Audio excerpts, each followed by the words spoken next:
कलयुग का अंत आते आते कैसी हरकतें करेंगे लोग। दोस्तों, आपका स्वागत है चमत्कारी टोटके में। आज हम आपको दिखाने जा रहे हैं कि कलयुग का अंत आते आते कैसी हरकतें करने लगेंगे लोग। लेकिन उससे पहले सब्सक्राइब कर लें हमारे इस चैनल को और क्लिक करें बेल आइकन पर, जिससे कि आपको हमारे नए वीडियोस की अपडेट मिलते रहेंगे। हमारे इस वीडियो को लाइक करके आप अपने दोस्तों के साथ शेयर भी कर सकते हैं। दोस्तों, ये वीडियो हमने उस जानकारी से लेकर बनाई है जो कि महर्षि व्यास के द्वारा लिखी गई है। दोस्तों, सतयुग, द्वापर युग, त्रेता युग और अंत में कलयुग, ये 4 युगों से मिलकर बना है ये समय। हर बार ब्रह्मा जी जब सृष्टि की रचना करते हैं तो शुरुआत होती है सतयुग से और अंत होता है कलयुग से। तो अब आपको बताते हैं कि कलयुग के अंत में क्या होगा। मनुष्य की औसत आयु 20 वर्ष रह जाएगी। 5 वर्ष की उम्र में स्त्री गर्भवती हो जाएगी। 16 वर्ष में लोग वृद्ध हो जाएंगे और 20 वर्ष में मृत्यु को प्राप्त हो जाएंगे। इंसान का शरीर घटकर बौना हो जाएगा। ब्रह्म वैवर्त पुराण में बताया गया है कि कलयुग में ऐसा समय आएगा जब इंसान की उम्र बहुत कम रह जाएगी। युवावस्था समाप्त हो जाएगी। कली के प्रभाव से प्राणियों के शरीर छोटे, क्षीण और रोग ग्रस्त होने लगेंगे। श्रीमद् भागवत के 12 स्कंद में कलयुग के धर्म के अंतर्गत ये कहा गया है कि जैसे जैसे घोर कलयुग आता जाएगा वैसे ही उत्तरोत्तर धर्म सत्य, पवित्रता, क्षमा, दया,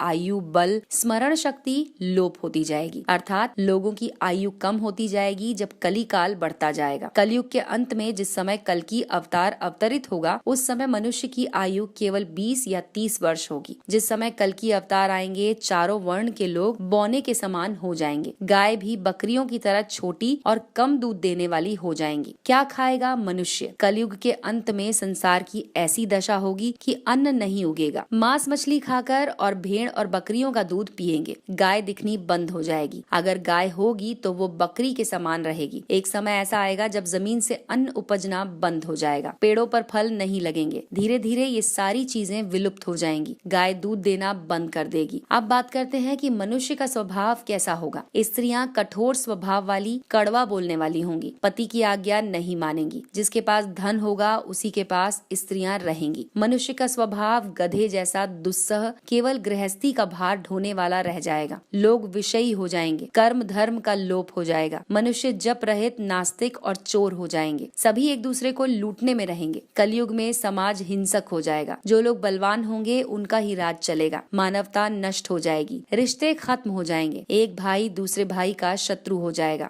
जुआ, शराब, परस्त्री गमन और हिंसा ही धर्म होगा। पुत्र पिता का और पिता पुत्र का वध करके भी उद्विग्न नहीं होंगे। अपनी प्रशंसा के लिए लोग बड़ी बड़ी बातें बनाएंगे, किंतु समाज में उनकी निंदा नहीं होगी। उस समय सारा जगत मलेच्छ हो जाएगा। इसमें संशयम नहीं। एक हाथ दूसरे हाथ को लूटेगा। कलयुग में लोग शास्त्रों से विमुख हो जाएंगे। अनैतिक साहित्य लोगों को पसंद हो जाएगा। बुरी बातें, बुरे शब्दों का ही व्यवहार किया जाएगा। स्त्री और पुरुष दोनों ही अधर्मी हो जाएंगे। स्त्रियां पतिव्रत धर्म का पालन करना बंद कर देंगी और पुरुष भी ऐसा ही करेंगे। स्त्री और पुरुषों से संबंधित सभी वैदिक नियम विलुप्त हो जाएंगे। बहुत काल तक सूखा रहने के बाद कलयुग में अंतिम समय में मोटी धारा से लगातार वर्षा होगी, जिससे चारों तरफ पानी ही पानी हो जाएगा। समस्त पृथ्वी पर जल हो जाएगा और प्राणियों का अंत हो जाएगा। इसके बाद एक साथ 12 सूर्य उदय होंगे और उनके तेज से पृथ्वी सूख जाएगी। कलयुग के अंत में भयंकर तूफान और भूकंप चला करेंगे। लोग मकानों में नहीं रहेंगे, गड्ढे खोद कर रहेंगे। धरती का 3 हाथ अंश अर्थात लगभग 4.5 फुट नीचे तक धरती का उपजाऊ अंश नष्ट हो जाएगा। महाभारत में कलयुग के अंत में प्रलय होने का जिक्र है, लेकिन ये किसी जल प्रलय से नहीं बल्कि धरती पर लगातार बढ़ रही गर्मी से होगा। महाभारत के वन पर्व में उल्लेख मिलता है कि कलयुग के अंत में सूर्य का तेज इतना बढ़ जाएगा कि 7 समुद्र और नदियां सूख जाएंगी। संवर्तक नाम की अग्नि धरती को पाताल तक भस्म कर देगी। वर्षा पूरी तरह बंद हो जाएगी। सब कुछ जल जाएगा। इसके बाद फिर 12 वर्षों तक लगातार बारिश होगी, जिससे सारी धरती जलमग्न हो जाएगी और जल में फिर से जीव उत्पत्ति की शुरुआत होगी। तो दोस्तों, ये थी जानकारी जो जुड़ी थी कलयुग से। अगर आपको ये जानकारी पसंद आई हो तो इसे लाइक करके अपने दोस्तों के साथ जरूर शेयर कीजिए। जुड़े रहिए चमत्कारी टोटके के साथ। लाइक कीजिए, सब्सक्राइब कीजिए और शेयर कीजिए।